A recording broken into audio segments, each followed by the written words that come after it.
Hey guys, what's up? It's your boy Miguel back again with another video, and today we have a very controversial topic and a very controversial device in front of us, which is actually the new 10th generation iPad.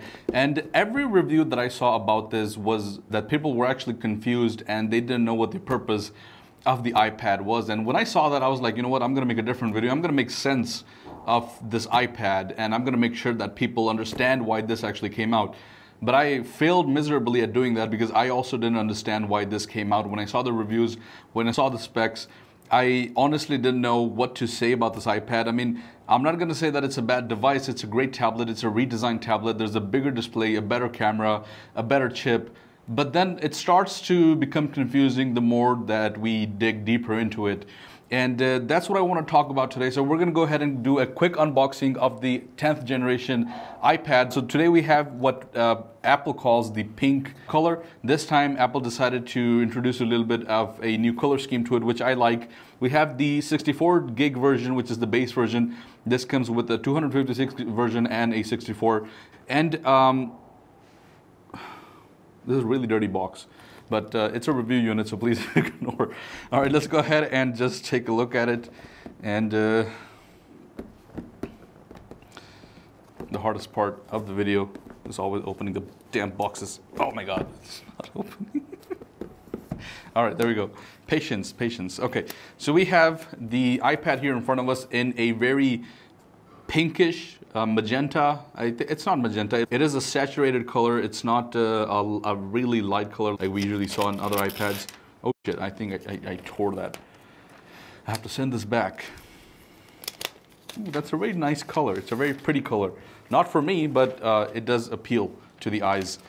And so this time we have a redesigned iPad. So we have a squared off or a flatter edge design where we get rid of the big bezels that we see on the top and the bottom, and we also have a bit of a different camera. So this is actually a 12 megapixel camera up from a 8 megapixel, and we also have one big feature that was introduced first time in an iPad is that we have the front camera now on the longer side of the bezel, which means that for the first time ever, whenever we're speaking to people, we're going to look like we're actually talking to them instead of weirdly looking on the side and people thinking that we're not paying attention. So that's good to see. We also have the Touch ID enabled power button on the top. We have speakers on the top and on the bottom. And finally, we have the Usb-C, which is a very welcomed, well, I wouldn't say welcomed, but I would say a big change, which was something that we were all hoping for the first time in an iPad.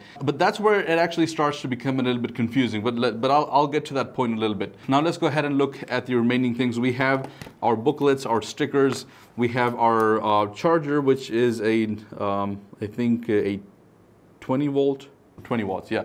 And then we also have our braided USB-C to USB-C cable. Now, as I mentioned, we do have a little bit of a redesign here, so that's always a welcome thing to see. And for the first time ever, we do have the camera on this side, which supports center stage.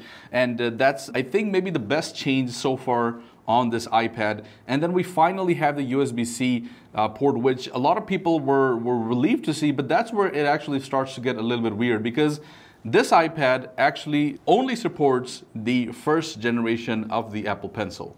And that's kind of the problem, because if you guys remember, the first generation of the Apple Pencil supports a lightning port, and this does not have a lightning port, which is the only way that you can actually charge this. So that means that now what you're going to have to do is go out and buy a separate dongle or a adapter, which is going to cost you around $9, or so around, I think around 40 dirhams, something like that. So yeah, so 40 dirhams for a dongle that's going to be used to charge your Apple Pencil. That means that obviously you're spending more money, you're buying separate packaging, and you're wasting more plastic. So much for Apple not including chargers into their boxes when they're making you buy these little things and making money off of that. The next thing that comes after that is obviously, as I did already mention, that this comes the first time we see the camera here on this side.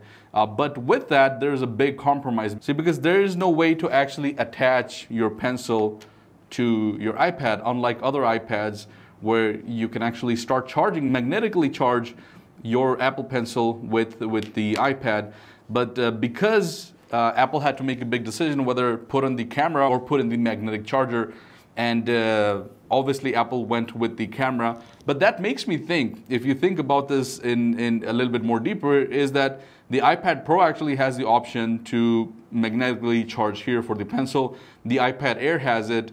And that kind of makes me think that we're never going to see a camera on this side of either of those iPads in the future. One more thing is that we also have the smart pins now on this side instead of the bottom of the iPad, which means that you can also connect this to a specific keyboard and a specific stand that Apple designed for the 10th generation iPad. So you can actually use this as a work laptop, and it has a full functioning keyboard, a full functioning trackpad, which means that this can be used as a full-time laptop or a work device. But that's one of the biggest problems that actually this iPad has, apart from the first generation Apple Pencil, apart from the camera, is the price point. Now that accessory and that keypad, that stand actually comes at a whopping price of around $250, which is I think around 1,000 dirhams.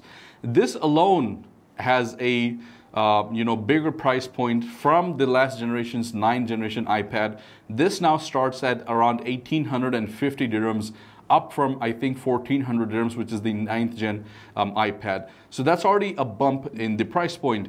And this is only the 64 gig version, which means that you're not going to get to do a lot of work if you're using this for your work. So you obviously want to go with the 256 gig version, which is going to cost you 2,500 dirhams.